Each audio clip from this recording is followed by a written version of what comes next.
नमस्ते बच्चों, कैसे हो। पेपर आपका आज हो गया है। पेपर इजी था, आसान था, मैं तो यही कहूँगा। देखिए, तीन तरह के बच्चे होते हैं। एक जो बच्चे कम पढ़ने वाले होते हैं, वीक स्टूडेंट्स, एक एवरेज स्टूडेंट्स और एक अच्छे स्टूडेंट्स।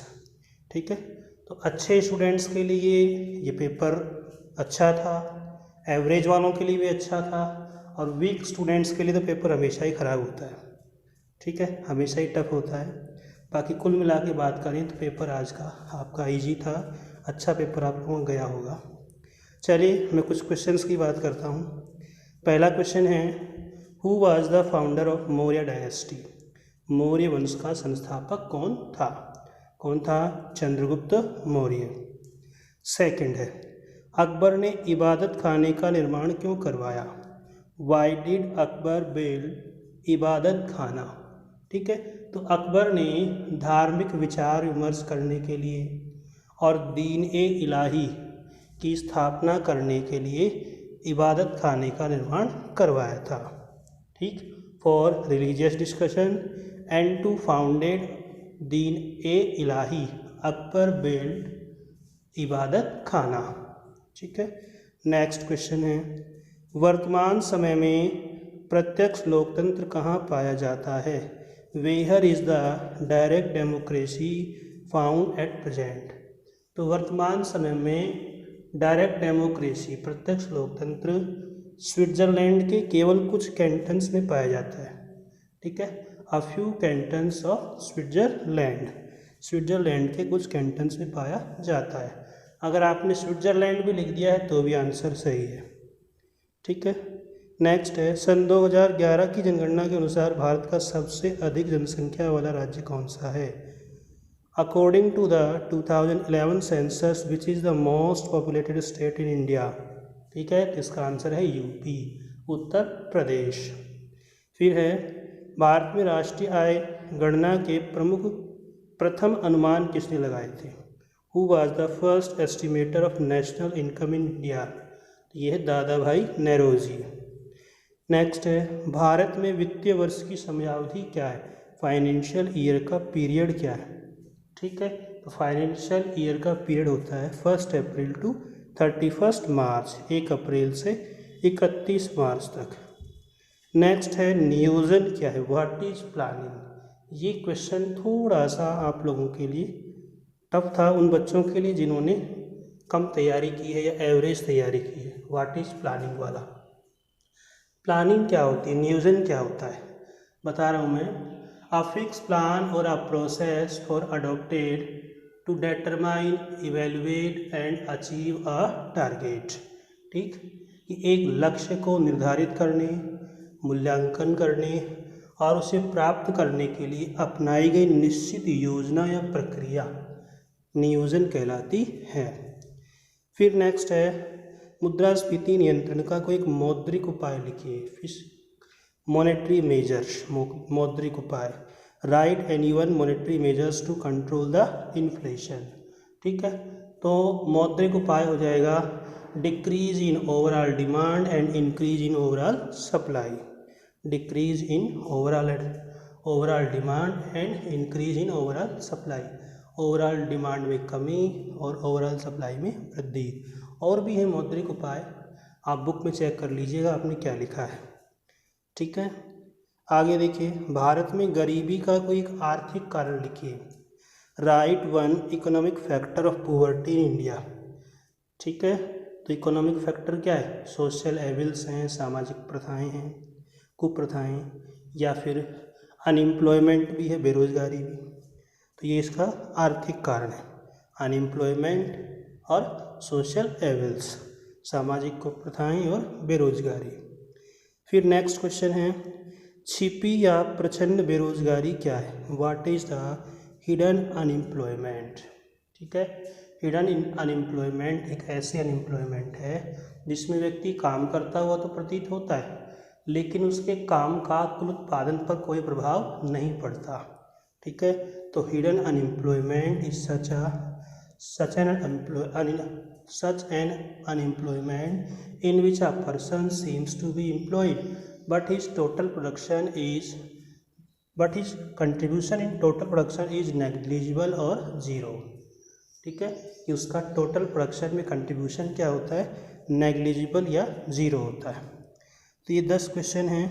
इन 10 क्वेश्चनों में मेरे को 2 क्वेश्चन थोड़े से हार्ड लगे, एक तो प्लानिंग वाला और एक ये मॉनेटरी मेजर्स वाला। बाकी 8 क्वेश्चन बहुत ही इजी हैं। ठीक है, तो ये आप लोगों को आसानी से आने चाहिए थे, आपने किए भी होंगे सही। तो इसी आधार पर मैं कह रहा हूँ कि पेपर इजी था आपका। कुछ क्वेश्चन तो देखिए हार्ड आते भी हैं, सारे इजी नहीं आएंगे। अब देखिए नेक्स्ट, ये 11 टू नेक्स्ट हैं आगे। आप अपने राज्य की विधानसभा का चुनाव लड़ना चाहते हैं, इसे तो कौन सी योग्यताएं होनी आवश्यक हैं, बहुत ईजी है।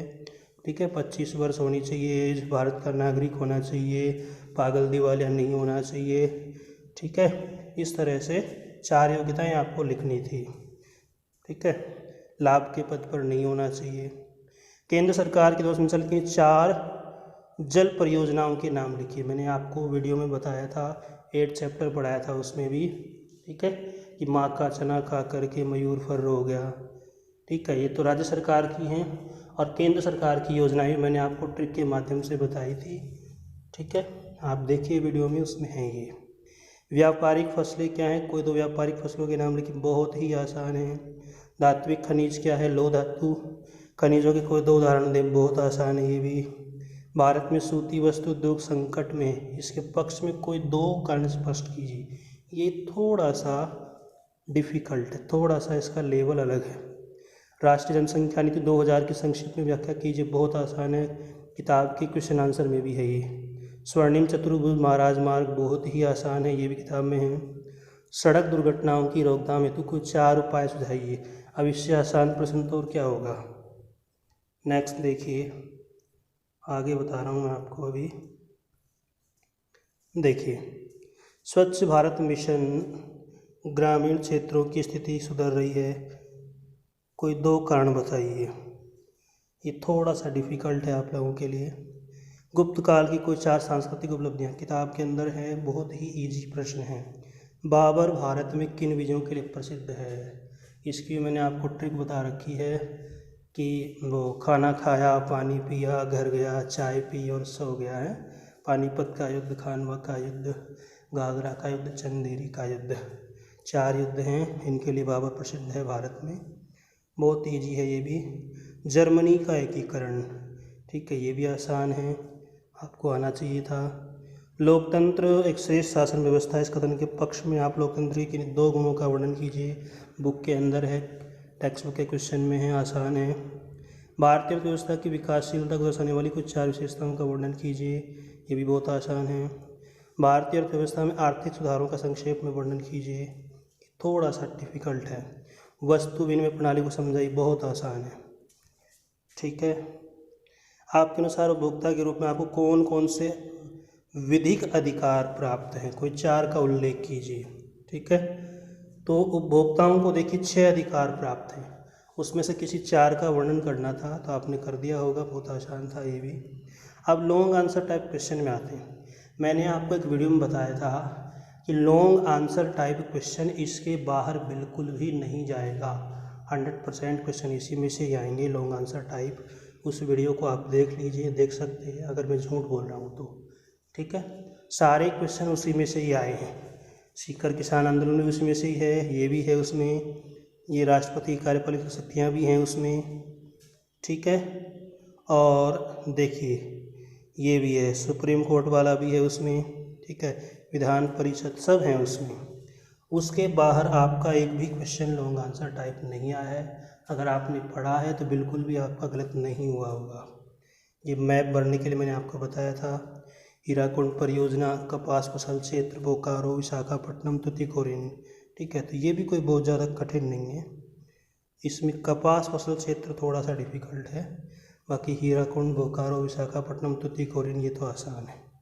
ठीक है, तो कुल मिला के पेपर जो है आसान है, बहुत आसान तो नहीं कह सकता लेकिन आसान है। ठीक है, कुछ क्वेश्चन 2-4 क्वेश्चन घुमावदार हैं, बाकी 30 में से लगभग 25-26 क्वेश्चन ऐसे हैं जिनको एवरेज स्टूडेंट अटैम्प्ट कर सकता है। ठीक है। 25-26 क्वेश्चन आराम से एवरेज स्टूडेंट भी कर सकता था। बाकी कुछ क्वेश्चन तो जो हैं वो अच्छे वाले स्टूडेंट ही कर पाएंगे, 30 के 30 तो। बाकी एवरेज स्टूडेंट 10 क्वेश्चन 25-26 क्वेश्चन आराम से कर सकते थे इसमें से। मतलब 80 नंबर के पेपर में से लगभग 70 नंबर तक आपके सबके आ सकते हैं, एवरेज स्टूडेंट के भी आ सकते हैं। और जो अच्छे स्टूडेंट हैं, पढ़ने वाले हैं, उनके 78-80 तक नंबर आराम से इसमें आ सकते हैं। ठीक है, तो मैं फिर से कह रहा हूँ कि 4 साल के जो पेपर हैं उनको आप देखिए, उन्हीं में से क्वेश्चन आए हैं, आज भी उन्हीं में से क्वेश्चन आए हैं, बहुत सारे क्वेश्चन रिपीट हुए हैं।